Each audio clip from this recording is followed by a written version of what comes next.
자, 여러분 반갑습니다. 성서를 보는 눈은 아마 계속 해야 될 것 같아요. 한 100강 이상 가지 않을까 싶기도 한데, 지난번에 우리가 그 성경, 구약이든 신약이든 성경은 원본이 없다. 참 안타까운 일입니다. 맨 처음에 이게 책으로 제일 처음에 누군가가 썼을 텐데 그 원본은 지금 사라지고 없습니다. 그래서 그 원본을 베껴 쓴 매우 많은 다양한 사본들이 있고요.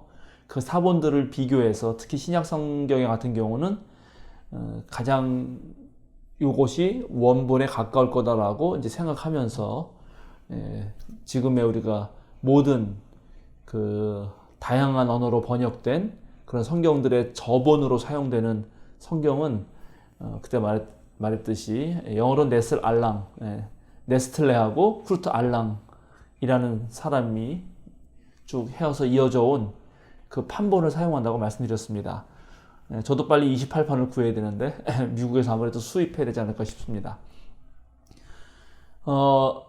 근데 이제 사본을 가지고 다시 원문을 재구성하다 보니까 이 사본 비평은 그 여러 가지 사본을 비교해 보는 거잖아요. 그럼 비교해 보다 보면 옛날에 지난번에 말씀드렸듯이 뭐 스테파누스가 신약 성경을 찍어낼 때, 그 파리의 유명한 인쇄업자인 스테파누스가 찍어낼 때는 성경에 분명히 들어가 있었는데 뒤에 사본 비평이 발달하면서 비교하다 보니까 이거는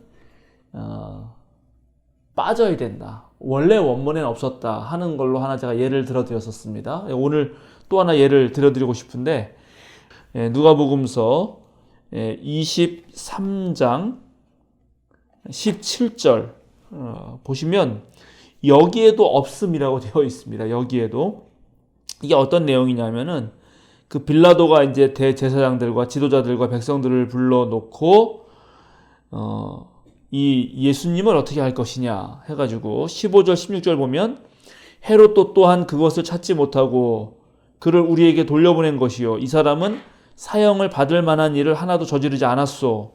그러므로 나는 이 사람을 매질이나 하고 놓아주겠소 하고 17절에는 없음이라고 되어 있습니다. 없음. 그런데 거기에 대해서 제가 가지고 있는 표준 세번역, 세번역 성경인데 세번역 성경의 각 주에는 기억해놓고 다른 고대 사본들에는 17절이 첨가되어 있음.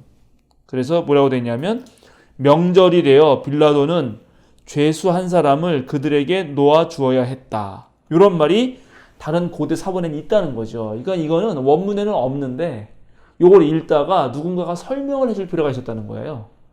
그래서 명절에는 유대인 그런 뭐 풍습에서 지금도 우리나라도 뭐 그렇죠. 죄인들 사면을 하잖아요. 무슨 광복절 사면. 그래서 영화 광복절 특사인가? 뭐 그런 영화도 있잖아요. 그런 또 새해에 이제 국가가 어떤 뭐 범죄자들이라든가 또는 그런 형량들을 감형해주는 일들을 종종 하는데 고대에도 있었다는 거죠. 그거를 설명해주는 얘기를 누군가가 후대에 붙여놨다는 것을 사본 비평을 통해서 압니다. 그리고 또 지난번에 말씀드렸듯이 성경을 읽다 보면 이렇게 꺽쇠가 있다 그랬잖아요. 중간에. 꺽쇠가 있는 게 또 어디 있냐면은 여러분도 찾아보세요. 요한복음 5장 보면은 거기에도 또 꺽쇠가 있어요.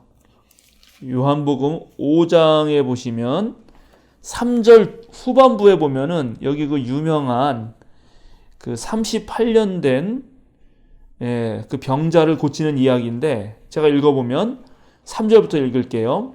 이 주랑 안에는 많은 환자들 곧 눈먼 사람들과 다리 저는 사람들과 중풍 병자들이 누워 있었다 하고 꺽쇠가 2개나 있어요. 2개나 있고 뭐라고 되어 있냐면 그들은 물이 움직이기를 기다리고 있었다. 주님의 천사가 때때로 못에 내려와 물을 휘저어 놓는데 물이 움직인 뒤에 맨 먼저 들어가는 사람은 무슨 병에 걸렸든지 나았기 때문이다 하고 또 이제 꺽쇠로 닫혀 있죠. 꺽쇠 2개가. 그러니까 이 부분은 당연히 원문에는 없었던 거예요. 그런데 왜 그 주랑 안에 많은 환자들과 눈먼 사람들과 다리 저는 사람들과 중풍병자들이 누워 있었는가에 대해서 설명을 해준 거예요. 설명을. 그죠?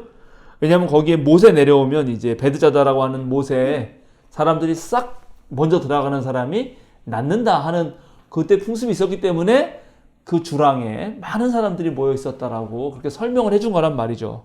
그러니까 이건 분명히 후대에 첨가했을 확률이 높죠. 그러나 이제 이거는 빼야 되는데 사실은 이 부분을 빼야 되는데 이거는 차마 뺄 수는 없었던 거죠. 아직 그런 더 사본이 쫙 나와서 요게 없는, 요 부분이 없는 아주 고대의 좋은 사본이 탁 등장하면 이걸 과감하게 뺄 텐데 아직 그런 건 아니니까 분명히 근데 이거는 원문은 아닐 거다. 후대의 첨가일 거다라고 생각할 수 있습니다. 그러니까 이런 것들을 이제 알아내는 것, 이게 사본 비평이고요.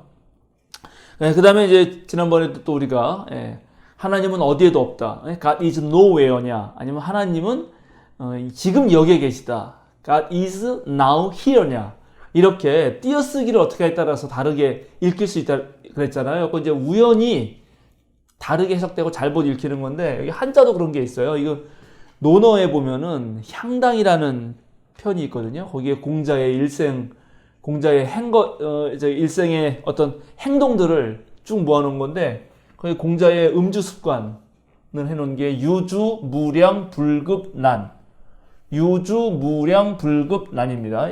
오직 유자고 이건 술이고 없을무 이건 이제 양, 질과 양할 때 양이 얼마큼 있다 할 때 양이죠. 이건 해석을 전통적으로 어떻게 하는 거냐면 오직 술에 있어서는 양이 없었다는 거죠. 양. 이거는 잘 먹었다는 거예요. 공자가 술을. 그래서 여기서 점을 찍고 그래서 양이 없이 그냥 마음껏 마셨는데 불급난, 그죠? 어지러운데 이러진 않았다. 그러니까는 이제 뭐예요? 그 술 먹고 하는 거.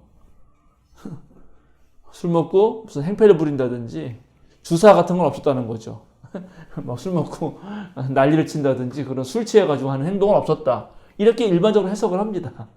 그런데 이걸 재밌게 사람들이 해석하려고 여기서 한 번 더 쉼표를 쳐주는 거예요. 그래서 여기서 끊고 여기서도 끊어주면 이게 어떻게 해석이 되냐면 술이 있었을 때는 양이 없이 마셨는데 양이 차지 않으면 불급 어느 정도 더 먹고 싶은데 술이 떨어졌단 말이죠. 양이 차지 않은 거지. 불급 그러면 난리를 피웠다. 이렇게 정반대 해석이 가능하단 말이에요. 그러니까 이게 띄어쓰기를 어떻게 하느냐에 따라서 이게 무척 달라집니다. 알오이스 이렇게 하면은 이게 지금 요거를 붙였으냐 띄었으냐에 따라서 이게 완전히 뭐라 해야 되지? 해석이 달라집니다. 이거는 우리가 지금 소문자로 썼기 때문에 여기 정확하게 오이스는 그들을 위해서 이렇게 되거든요. 근데 요걸 붙였으면은 이게 그냥 다른 사람들 이런 뜻이 돼요. 다른 사람들을 위해서. 요거 이제 그들을 위해서냐 다른 사람들을 위해서가 되는데 요게 대문자 사본을 보면은 그죠? 이렇게 붙어 있었어요. 그러니까 이렇게 붙어 있으니까 여기를 정말 띄어야 되는 건지 붙여야 되는 건지를 이게 해석하기가 어렵단 말이죠. 이런 것들이 있습니다. 그러니까 이런 띄어쓰기를 어떻게 하냐에 따라서 자신도 모르게 뭐랄까요 원래 뜻하고는 다르게 해석을 하거나 베껴 쓸 수 있다 하는 것입니다. 그런데 어떤 경우는 일부러 베끼면서 고치는 경우도 있어요. 왜냐면 자기가 생각할 때 이게 말이 안 되거든? 베끼는 사람이. 그러니까 어떤 거가 그러냐면 마가복음 1장. 여러분 성경을 펴보시면 마가복음 1장 2절에 보면 이렇게 나옵니다. 마가복음 1장 2절에 예언자 이사야의 글에 기록하기를 보아라 내가 내 심부름꾼을 너보다 앞서 보낸다. 그가 내 길을 닦을 것이다. 광야에서 외치는 이의 소리가 있다. 너희는 주님의 길을 예비하고 그의 길을 곧게 하여라 한 것과 같이 이렇게 돼 있어요. 그러니까 마가복음서는 요 지금 인용한 문장이 2절 3절에 나오는 것이 예언자 이사야의 글이라고 되어 있거든요. 근데 베끼는 사람이 찾아보는 거지. 정말 이사야에 이 말이 있나? 하고 찾아봤더니 이게 이사야 40장 3절에 나오긴 나오는데 다 나오는 게 아니에요. 그 일부는 말라기 3장 1절에 나와요. 그래서 요 이야기는 이사야 글에만 나오는 게 아니고 말라기 3장 1절과 이사야서 40장 3절을 합친 거예요. 그런데 마가복음서는 예언자 이사야 글이라 써놨단 말이죠. 그러니까 이게 안 될 것 같은 거 이렇게 쓰면은 이게 거짓말하는 게 되잖아요. 그래가지고 여기를 고쳐버려. 자기가 직접 베껴 쓰면서. 어떻게 고치냐면 예언서들에 이렇게 이사야를 빼요. 그래서 어떤 사본에는 예언자 이사야의 글에가 아니고 예언서들에 기록하기를 이렇게 바꿨단 말이죠. 이거는 일부러 고치는 거예요. 그러니까 이렇게 고칠 수가 있습니다. 그 누가복음 24장 13절에도 보면은 어떤 거리를 나타내는 단어가 나오는데 그게 60 스타디아예요. 60 스타디아. 그런데 이거 베끼는 사람이 그 누가복음서 24장 13절은 뭐냐면 그 예루살렘에서 엠마오로 가는 길이거든요. 예루살렘에서 엠마오로 가는 길. 근데 예루살렘에서 엠마오로 가는 거는 60 스타디아보다 훨씬 길거든? 그래요. 이건 틀렸는데? 해가지고 자기가 160 스타디아로 고친다고요. 그러니까 베껴 쓰면서 얼마든지 이렇게 이거를 고치는 일이 생길 수 있다. 그렇게 해서 일부러 고치는 일도 있고, 그 다음에 우연히 이렇게 고치게 되는, 잘못 띄어쓰기를 해서 고치게 되는 글도 있고, 그 다음에 여기도 좀 보면 요 알파하고 람다하고 그 다음에 델타하고 이 모양이 비슷하잖아요. 글자들이. 그래서 요거를 글씨를 다 쓰는 거니까 저도 악필인데 글씨를 잘 못 쓰는데 글씨를 악필의 경우는 이게 헷갈린다고요. 이런 것들이 되게 많아요. 그죠? 뭐 히브리어는 이런 것도 이거랑 헷갈리잖아요. 레시하고 이렇게 이거 같은 글자인지 다른 글자인데 이런 것들을 헷갈려 쓸 수가 있기 때문에 이오타하고 이오드 요거 좀만 짧게 쓰면 요거랑 헷갈린단 말이죠. 하여튼 이런 글들은 쓰다 보면은 엄청 헷갈린다고요. 그러니까 이런 일 때문에 많이 틀린다. 그리고 이제 또 어떤 사람은 베껴 쓰다 보면은 예를 들어서 제가 또 하나 설명을 해드려야겠네. 마태복음서 5장에 보시면은 5장 19절부터 20절을 읽으면은 거기 하늘나라라는 말이 3번이나 연속해서 나와요. 제가 한번 읽어볼게요. 그러므로 누구든지 이 계명 가운데 아주 작은 것 하나라도 어기고 사람들을 그렇게 가르치는 사람은 하늘나라에서 아주 작은 사람으로 일컬어질 것이요. 또 누구든지 계명을 행하며 가르치는 사람은 하늘나라에서 큰 사람이 일컬어질 것이다. 내가 너희에게 말한다. 너희의 의가 율법학자들과 바리새파 사람들의 의보다 낫지 못하면 너희는 하늘나라에 들어가지 못할 것이다. 하늘나라가 반복돼요. 근데 요거를 베껴 쓰다가 자 보세요. 내가 이제 베껴 쓰는 거지. 사람들을 그렇게 가르치는 사람은 하늘나라에서까지 하고 베껴 썼어. 다시 이걸 딱 봤는데 그 하늘나라에서 첫 번째 하늘나라를 봐야 되는데 잘못 봐가지고 두 번째를 본 거예요. 하늘나라에서. 그래서 원래는 아주 작은 사람을 써야 되는데 큰 사람을 써버리는 거죠. 그러면 그 사이가 붕 떠버리는 거예요. 그러니까 이런 식으로 눈 베껴 쓰다 보면은 이런 일들이 생기기도 한다. 그래서 이 사본 비평은 그런 것들을 하나하나 전부 다 비교해가지고 베껴 쓸 때 어떤 잘못이 있었는지, 이걸 일부러 바꿨는지, 아니면 우연히 바꿨는지, 그리고 어떤 사람이 중간에 자기가 막 어떤 말을 끼워 넣기도 하고 설명도 하고 이런 것을 점검하는 것이다 하는 말씀을 일단 여러분에게 드립니다. 그래서 오늘 시간이 이거 짧게 설명했는데 많이 가는데요. 그러면 다음 시간에는 사본 비평 한 번 더 할 텐데 그런 사본들 중에 어느 사본이 더 좋은 사본이냐? 그러니까 어느 사본의 글이 진짜와 같냐? 이런 문제가 또 있을 거 아니에요? 그래서 그런 것들은 어떻게 구별하는지 다음번 우리 성서를 보는 시간에 하도록 하겠습니다. 여러분 감사합니다.